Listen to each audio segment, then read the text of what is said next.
Buen día, amados hermanos, espero que se encuentren muy bien.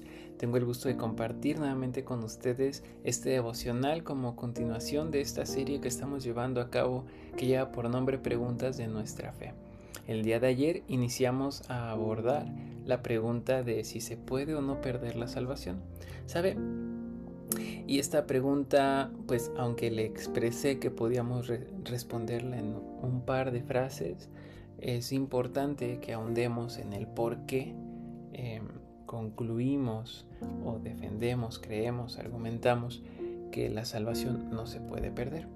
Ayer meditamos un poco acerca del tema, lo reafirmamos, pero hoy me gustaría compartir algunas cosas más con usted antes de abordar otra pregunta o un par más y concluir esta serie de devocionales, y es la seguridad del creyente. En pocas palabras, yo le mencioné que a la luz de las escrituras tenemos nosotros, hay pasajes complicados, como los que mencionamos ayer, que sí, nadie está libre de caer, todos vivimos una lucha constante y debemos tener la guardia arriba, debemos estar como con las alertas siempre, debemos estar alertas siempre. Pero, como le mencionaba, en pocas palabras, nosotros no podemos perder algo o ganar algo que no depende de nosotros. Eso es, la salvación proviene únicamente de Dios y Él dictamina únicamente quién es salvo. Él es quien nos llama a salvación. Y sabe, ahora en este día hablaremos acerca de nuestra seguridad como creyentes y sobre cómo Dios nos sostiene.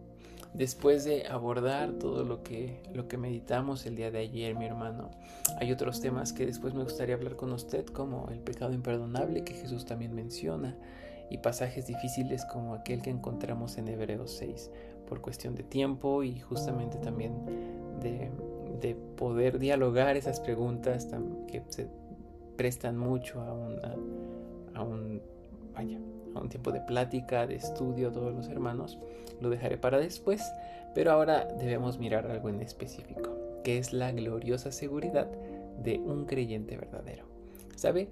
La Biblia, como vimos el día de ayer, nos advierte la Biblia acerca de la lucha constante que tenemos como creyentes. Pero también la Biblia consuela, sostiene y afirma. Y para esto, mi hermano, me gustaría que meditáramos en la perseverancia. ¿Sabe? La perseverancia hoy en día tenemos la idea, el concepto e incluso la definición de que es un esfuerzo humano, ¿no? Incluso se ve como como una virtud, es alguien que persevera, ¿no? Pero ¿sabe? La perseverancia no solo es esfuerzo humano, sino que es un don de Dios, un regalo, vaya. Cuando escuchamos la palabra perseverar, como le he dicho, pensamos en disciplina, en constancia, en fuerza de voluntad. Pero sabe, bíblicamente, la perseverancia es más profunda que eso. Agustín de Hipona, uno de los padres de la iglesia, un siervo tremendo de Dios, él lo expresó algo acerca de la perseverancia y se refirió a la perseverancia como un don de Dios, ¿no? El don de la perseverancia, algo que proviene, un regalo de Dios. Y esto cambia completamente la perspectiva. Nosotros no perseveramos como hijos de Dios porque seamos fuertes, sino perseveramos porque Dios nos sostiene. ¿Sabe? La escritura mantiene ambas verdades en tensión, por así decirlo. En Filipenses se nos dice, Pablo escribe que nos ocupemos en nuestra salvación con temor y temblor, porque Dios es el que produce en nosotros tanto el querer como el hacer. Un pasaje que conocemos bastante. Y aquí, mi hermano, encontramos una realidad poderosa. Nosotros, sí, trabajamos, pero Dios es el que obra en nosotros. No es pasividad el decir Dios lo hará todo, ni tampoco es autosuficiencia de yo puedo solo, no, sino una, por así decirlo, cooperación donde Dios es la causa principal. Es por Dios que nosotros podemos trabajar. Es por Dios que nosotros podemos perseverar, porque Dios nos sostiene, porque Dios obra en nosotros. ¿Sabe? Ahora, esto debe animarnos y más adelante lo conectaré con la pregunta inicial de si se puede o no perder la salvación. Mi hermano, debemos recordar que nuestra confianza está en Dios. Y nuestro Dios no es un Dios que haga las cosas a medias o que deje los procesos a la mitad, sino nuestro Dios es un Dios que termina lo que empieza. El fundamento de nuestra seguridad de la salvación no está en nuestra constancia, no está en las buenas o malas obras que hagamos, sino que nuestra seguridad de salvación está en la fidelidad de Dios, mi hermano. Pablo, nuevamente en Filipenses, lo dice de forma muy clara, ¿no? Él dice: el que comenzó la buena obra en ustedes, Él la perfeccionará. Es el pasaje que leímos ayer. La lógica, mi hermano, es sencilla pero muy profunda. Si Dios inició nuestra salvación, Dios la va a completar, porque depende absolutamente de Él. Y esto se refuerza automáticamente con lo que encontramos en Romanos capítulo 8. Recuerde que Romanos es una carta preciosísima, ampliamente doctrinal, donde se abordan temas de la salvación, por lo menos, y doctrinales desde el capítulo 1 hasta el capítulo 12. Y estos conceptos, por así decirlo, de que Dios inicia nuestra salvación y Dios la completará, se refuerzan con lo que encontramos en Romanos, porque nuestro Dios, encontramos que Pablo dice, nos predestinó, nos llamó, nos justificó y nos glorificó. Pablo no dice algunos, sino que implícitamente están todos. Esto significa una cosa, mi hermano: nuestra salvación no es un experimento incierto, no es que Dios esté viendo qué tal nos comportamos para ver si termina la obra o no la termina en nosotros, sino que la salvación es un proceso garantizado por Dios mismo, ¿sabe? Y podría decirse, bueno, ¿y cuál es la garantía de nuestra salvación? Pues nuestra garantía, mi hermano, es el Espíritu Santo. Pablo utiliza una imagen legal y comercial en Efesios. El creyente ha sido sellado con el Espíritu Santo. ¿Sabe? En el mundo antiguo, un sello real significaba propiedad, autenticidad y garantía. Era como el check de que era un producto legítimo, ¿no? ¿Sabe? Además, Pablo, se nos dice que el Espíritu Santo es las arras, un anticipo o un depósito. Ya después hablaremos de eso. Es como cuando alguien da un pago inicial, por así decirlo, y cuando se da un pago inicial o se aparta algo, pues se asegura, en la mayoría de los casos, pero en nosotros como humanos, no es lo mismo con Dios, porque Él es perfecto y es fiel a sus promesas. Cuando alguien da un anticipo de un pago inicial o da este pago inicial, está asegurando que lo que reste o el pago se completará, ¿no? Toda la transacción, todo el pago se completará en un futuro.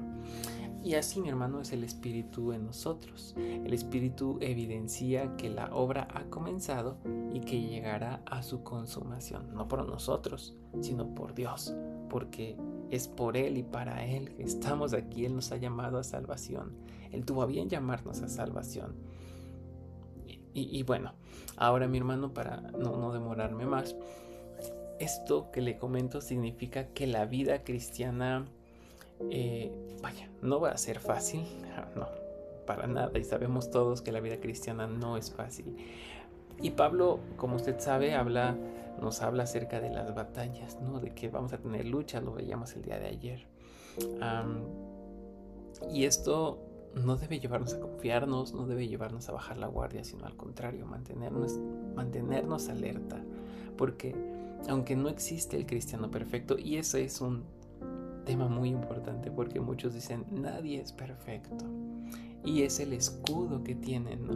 Nadie es perfecto, podemos seguir pecando, podemos seguir fallando. Al final, todos nuestros pecados que hicimos, hacemos y haremos han sido pagados en la cruz del Calvario.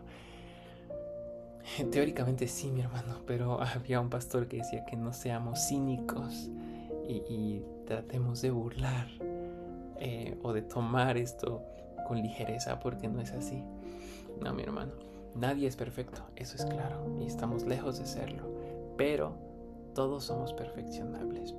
Todos podemos ser cada vez mejor, y no por nosotros, sino por la obra que Dios comenzó en nosotros. No existe el cristiano perfecto en esta vida, pero tampoco existe el creyente verdadero que sea completamente dominado por la carne. Todos, mi hermano, absolutamente todos tenemos luchas, todos hemos caído. tal vez en esta semana o en el último mes hemos fallado a Dios, pero la diferencia está en que no sabemos que no depende de nosotros, sino que depende de Dios, y acudimos a su gracia, a su misericordia, a su perdón, porque tenemos abogado para con Él, que es Cristo Jesús, y pedimos perdón por nuestros pecados, nos arrepentimos. Y la idea, mi hermano, es que no caigamos en un estado de conformismo, de bajar la guardia y de pecar. Para nada, mi hermano, porque eso ya mejor, si estamos pasando viviendo eso, yo le invitaría a que mejor reflexionemos en si realmente hemos tenido un encuentro salvador con Cristo Jesús o aún no lo tenemos. ¿Sabe? Aquí también la Biblia, Pablo, también en Corintios, nos habla de creyentes inmaduros. Pero sabe, un creyente inmaduro no es igual a un inconverso. Pero tampoco el creyente inmaduro es un carnal absoluto. Parece complicado, mi hermano, pero podríamos decir que una persona que dice creer, pero vive permanentemente bajo el dominio del pecado y no se arrepiente, no está mostrando evidencia de una conversión genuina. ¿Por qué? Porque la vida cristiana verdadera siempre tendrá lucha, pero tendrá crecimiento y una transformación progresiva. Es decir, podemos decir como Pablo, ¿no? Las cosas viejas, ha pasado la vida vieja, ha pasado todo, ha hecho nuevo. Ahora, mi hermano, aquí podemos nosotros, no va a ser fácil, no debemos confiarnos de nosotros mismos, de que podemos nosotros evitar el pecado en todo momento, no, sino debemos pedir ayuda y dirección de nuestro Dios, porque es una lucha constante que evidentemente no podremos ganar solos. ¿Sabe? Ahora hay algo muy importante, mi hermano.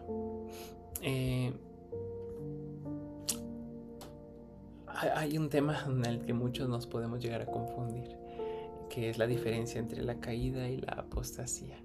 Y la Biblia presenta dos ejemplos impactantes. Si se acuerda, Pedro cayó gravemente, pero fue restaurado. Y cuando Jesús le da esta tarea preciosa y le pregunta si lo ama, vemos cómo él es restaurado. Y a diferencia de Pedro tenemos a Judas, el cual cayó y se perdió definitivamente. ¿Cuál es la diferencia? Podría decir. No fue el pecado, por así decirlo, porque ambos fallaron gravemente. Uno negó, Pedro negó a Jesús y Judas lo traicionó. Y no fue el pecado, sino que fue algo mucho más profundo.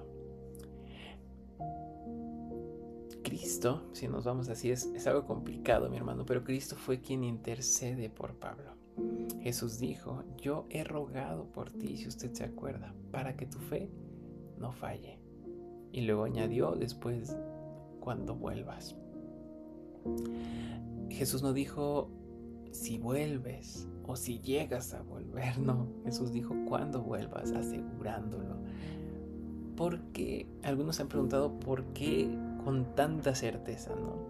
Y sabe, la perseverancia del creyente no descansa en nosotros. Si hubiera sido por Pedro, mi hermano, jamás hubiera vuelto, jamás. Pero es por eso donde entra la maravillosa bondad, misericordia y gracia de nuestro Dios. No es por nosotros, sino es por Dios. La perseverancia de nosotros como creyentes no descansa en nosotros, sino descansa en la intercesión de Cristo Jesús. Cristo, mi hermano, para terminar, es nuestro gran sumo sacerdote. Y eso es algo precioso, porque Jesús no solo murió por nosotros, sino que vive por nosotros, intercede continuamente por nosotros. La Biblia dice eso, que ora constantemente por nosotros y que sostiene nuestra fe. A diferencia de nosotros, mi hermano, que olvidamos orar, que olvidamos tener nuestro tiempo devocional, Cristo nunca deja de interceder por nosotros. Su intercesión es perfecta, constante y eficaz. Y esto, mi hermano, debe consolarnos, porque Dios, que inició la buena obra en nosotros, que nos ha llamado a salvación, ha tenido a bien llamarnos a salvación, no solamente nos deja a la intemperie, sino que Cristo intercede por nosotros para que sí, cuando caigamos, no nos quedemos ahí y nos sumamos en el pecado cada vez más hasta que nos apartemos, porque nunca hubiéramos sido salvos, no puede pasar. En cambio, Cristo, cuando caemos, Él intercede por nosotros, y es por ello que podemos ser restaurados, que pedimos perdón, porque somos confrontados, porque habla nuestras vidas y podemos llegar a confesar nuestros pecados y a arrepentirnos. ¿Sabe? Jesús afirmó claramente que Él estará con nosotros, y Él dice en alguno de los evangelios que nadie arrebata o las arrebata de su mano. ¿Sabe?